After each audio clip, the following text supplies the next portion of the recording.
ഒരു കുഴപ്പമില്ല, ഇപ്പം നോർമലാണ്. ഇന്ന് രാത്രി കിടന്ന് രാവിലെ നീക്കുമ്പോൾ ചിലപ്പോൾ പിന്നെ ഒരാഴ്ചക്ക് കഴിച്ച് ഇങ്ങനെ തിരിയണം, ഫുൾ ബോഡി തിരിയണം. ഇത് നിങ്ങൾക്ക് ഇങ്ങനെ തുടങ്ങിയിട്ട് എത്ര ചെയ്യുന്നതാണ്? അത് തുടങ്ങിയിട്ട് ഇപ്പോൾ 10 കൊല്ലം കേൾക്കണം.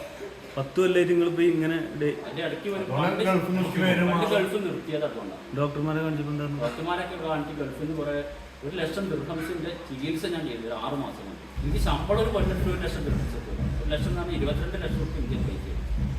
MD മറ്റൊക്കെ കണ്ടു, ഒക്കെ ഫിസിയോതെറാപ്പി, ആ തെറാപ്പി, ഈ തെറാപ്പി ഒക്കെ ചെയ്യും. സാറേ 1 ലക്ഷം 1.5 ലക്ഷം റുപ്യ തരാറുണ്ട്. ഞാൻ 1 ലക്ഷം റുപ്യ മാറ്റി തീരുവെച്ചോ. 1 ലക്ഷം ദിർഹംസിന്റെ ചികിത്സ 22 ലക്ഷം റുപ്യ. ഒരു കൊല്ലത്തിലാകെ ഓവർ ടൈം അടക്കം കിട്ടുന്ന ഒരു 7000. ഡോക്ടർമാരെന്താ പറഞ്ഞു? ഡോക്ടർമാര് എല്ലാവരും ഇദ്ദേഹമായി തന്നെ പറഞ്ഞത് നിങ്ങൾക്ക് സർജറി ചെയ്യണം, നട്ടലിന് സർജറിയാണ്. L3 L4 അത് പിന്നെ വലിയൊരു കുഴപ്പമില്ല. അതേമാതിരി മുമ്പോട്ടും ചെയ്യാത്ത നിങ്ങൾക്ക് എന്താണെന്നാ പറഞ്ഞത്? L3 L4 ഇതേമാതിരി ഞരമ്പ് കുടുങ്ങിയതാണെന്നാണ് പറഞ്ഞത്. അവിടെയൊക്കെ കീഴ്പട്ടങ്ങൾ നോക്കിയിട്ട് പണി ചെയ്ത 1 ദിവസം ചെയ്ത 4 ദിവസത്തിന് ബെൽറ്റ് ഉണ്ട്. ചിലപ്പോൾ ബെൽറ്റ് ഇട്ടാണ് ചെയ്യുന്നത്. ഒന്ന് ഇങ്ങനെ ചെയ്ത് എങ്ങനെ കാണുമ്പോൾ വേനുണ്ട്? നിങ്ങളിപ്പോൾ വേനുണ്ട്, കൂടെ ഇതിൽ വേനുണ്ട്. ഇനി ഇങ്ങനെ നോക്കി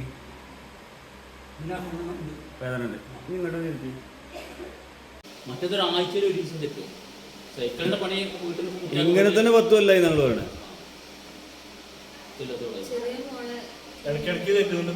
മുന്നേ ഉണ്ട്. ഇങ്ങനെ ഒന്നും കാട്ടുമ്പോൾ നിങ്ങൾക്ക് പോകാനല്ലോ. ഇങ്ങോട്ട് തിരിച്ച് ഇങ്ങോട്ട് ഇരിച്ചേ ഇങ്ങോട്ട് ഇരിച്ചേ കുഴപ്പമില്ലല്ലോ. ഇപ്പം തിരിയുണ്ട്. ഹാപ്പിയായി, മൊത്തം സന്തോഷമല്ല.